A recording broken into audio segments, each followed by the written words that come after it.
as organizações não governamentais estão cada vez mais presentes no nosso cotidiano. Mas como isso pode afetar a nossa vida e a nossa maneira de ver as coisas? E como isso pode afetar a sociedade e a sua forma de pensar?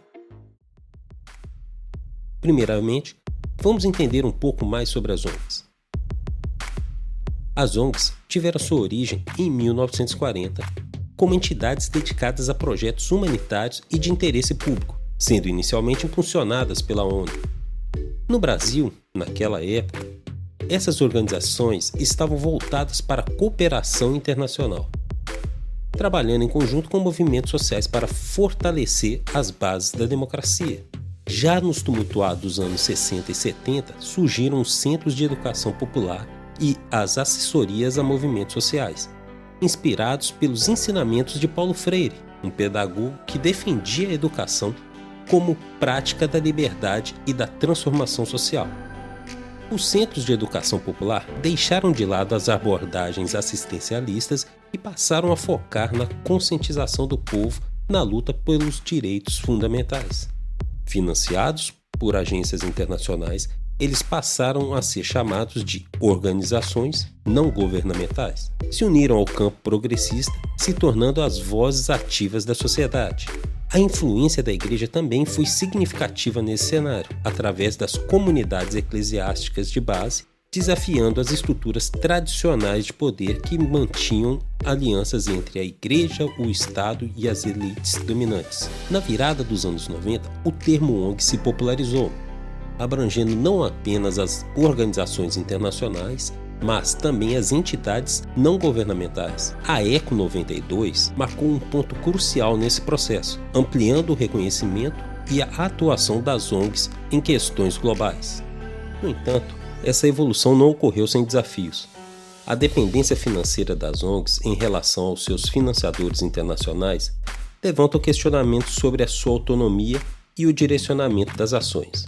Além disso, o contexto de globalização traz novos dilemas, colocando em xeque a capacidade das ONGs de atuarem de forma eficaz em um mundo cada vez mais interconectado e também mais complexo e desigual. Um dos financiadores mais ativos e talvez o mais controverso desse sistema é a Open Society Foundation, uma rede internacional de filantropia fundada pelo magnata George Soros. A história dessa fundação começa por volta de 1979, quando Soros conseguiu abrir um instituto em Budapeste, em colaboração com a Academia Húngara de Ciências, dedicado a difundir o ideal da sociedade aberta.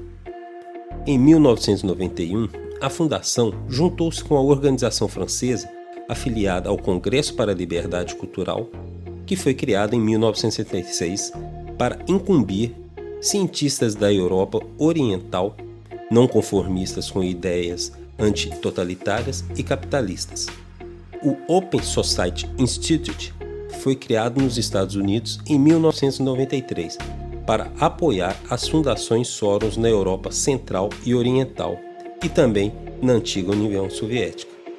Em agosto de 2010, começou a usar o nome de Open Society Foundation para refletir melhor o seu papel como benfeitor para grupos da sociedade civil em países ao redor do mundo. Desde a sua criação em 93, a Open Society Foundation registrou gastos acima de 11 bilhões de dólares, principalmente em doações para ONGs alinhadas com a sua missão organizacional.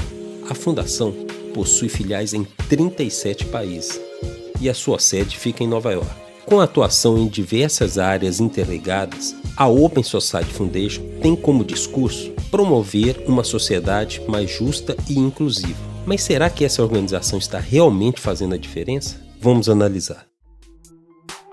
Segundo suas diretrizes, a Open Society Foundation trabalha para fortalecer as instituições democráticas, combater a corrupção, promover a participação civil e defender o Estado de Direito. No entanto, alguns críticos questionam se esses esforços estão mesmo realmente levando às mudanças significativas ou estão apenas servindo para promover a agenda política da própria fundação. Quanto aos direitos humanos, a fundação se dedica na proteção dos direitos civis e políticos, ao combate à discriminação, na promoção da justiça social e na defesa de grupos marginalizados. Mas, novamente, há quem questione se essas iniciativas estão realmente ajudando as pessoas que mais precisam, ou se estão apenas servindo para alavancar a sua agenda progressista.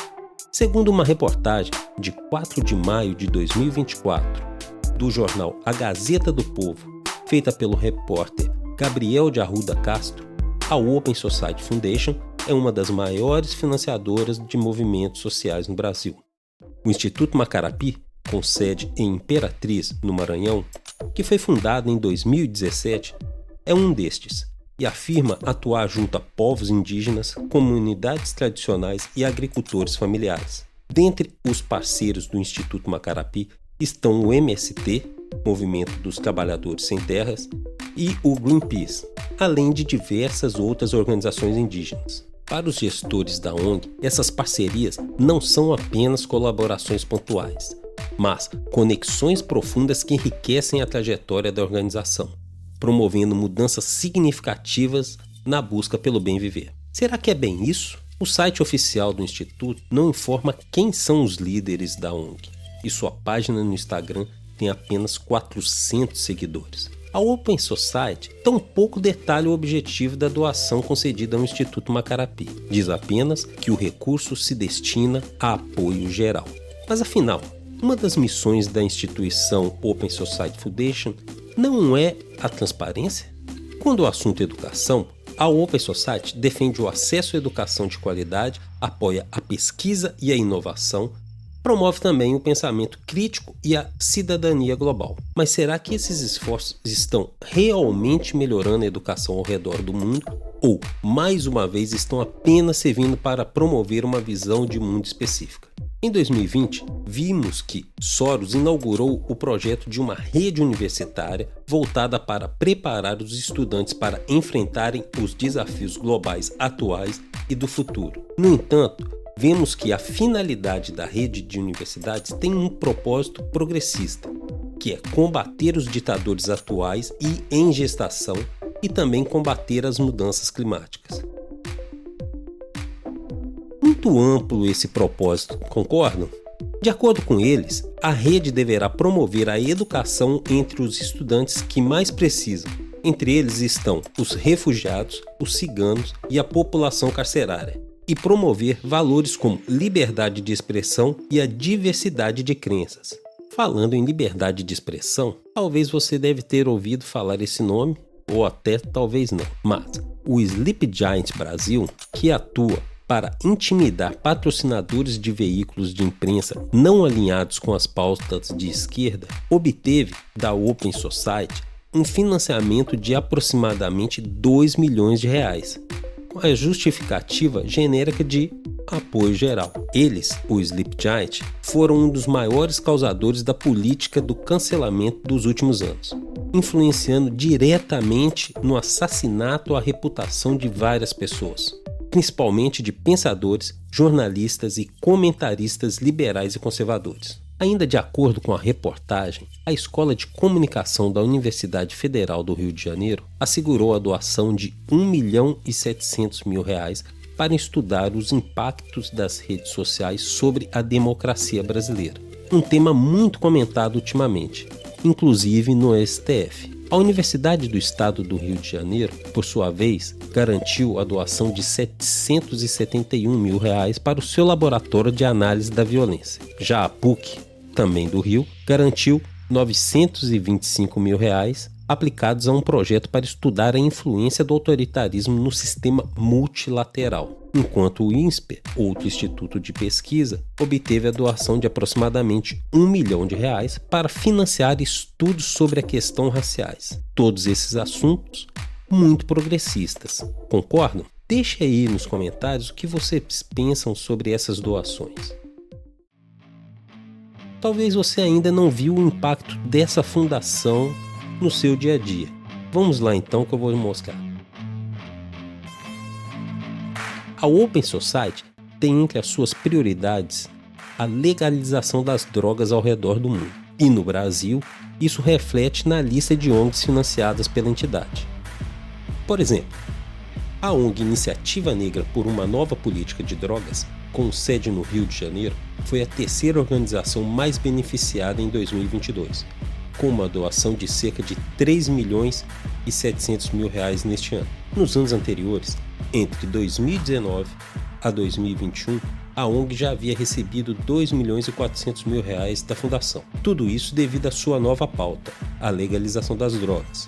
Na lista de beneficiados também está o Instituto Igarapé, uma organização de desdobramento internacional que no Brasil advoga pela liberação das drogas e também é uma das instituições mais beneficiadas da organização Open Society.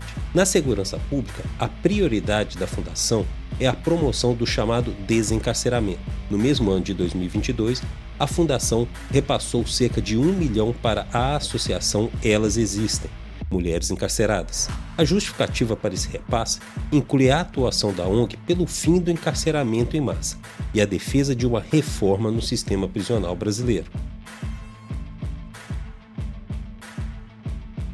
O Fórum Brasileiro de Segurança Pública recebeu 2 milhões e 900 mil no ano corrente de 2022. Será que você ouviu algo sobre o tema segurança pública nos últimos anos? E ele deve ter influenciado bastante a sociedade brasileira. Agora você deve estar percebendo que a Open Society Foundation está mais presente na sua vida do que você imagina. Talvez você ache que essas pautas sejam bem-vindas ao debate público, ou talvez você seja contra elas. Mas qual o interesse de uma instituição bilionária em injetar tanto dinheiro nessas causas? Existe um movimento internacional chamado Movimento Woke, que vem se destacando nos últimos anos, que justamente defende essa divisão entre opressores e oprimidos na sociedade. Ou seja, se você não está a favor, você está contra. A ideia de que as características identitárias definem completamente o indivíduo, defendida por alguns adeptos do movimento woke e também apoiada pela Open Society Foundation, é criticada por ser essencialista e determinista, ignorando o livre-arbítrio e a capacidade de mudança das pessoas. A ênfase excessiva em identidades de grupo e na fragmentação social promovida pelo movimento woke e apoiada também pela Open Society pode ameaçar a coesão social e a unidade nacional. Será que realmente queremos o Brasil dividido desta forma? Então, se você gostaria de saber mais sobre a cultura woke, deixe aí nos comentários. Dessa forma, quem sabe podemos fazer um vídeo exclusivamente falando sobre esse assunto. Bem, uma coisa podemos dizer diante disso tudo. A Open Society Foundation tem seus defensores e eles argumentam que esses conceitos são essenciais para promover a paz, a prosperidade e a justiça social no mundo. Eles dizem também que a globalização beneficia a todos, incluindo os países em desenvolvimento, e que a Open Society desempenha um papel importante na promoção de uma globalização justa e equitativa. Por outro lado, existem os críticos que dizem que, por possuírem uma agenda extremamente progressista e global, a Open Society não leva em consideração as especificidades de cada país ou cultura. Recentemente, George Soros passou o comando da fundação para seu filho Alex Soros.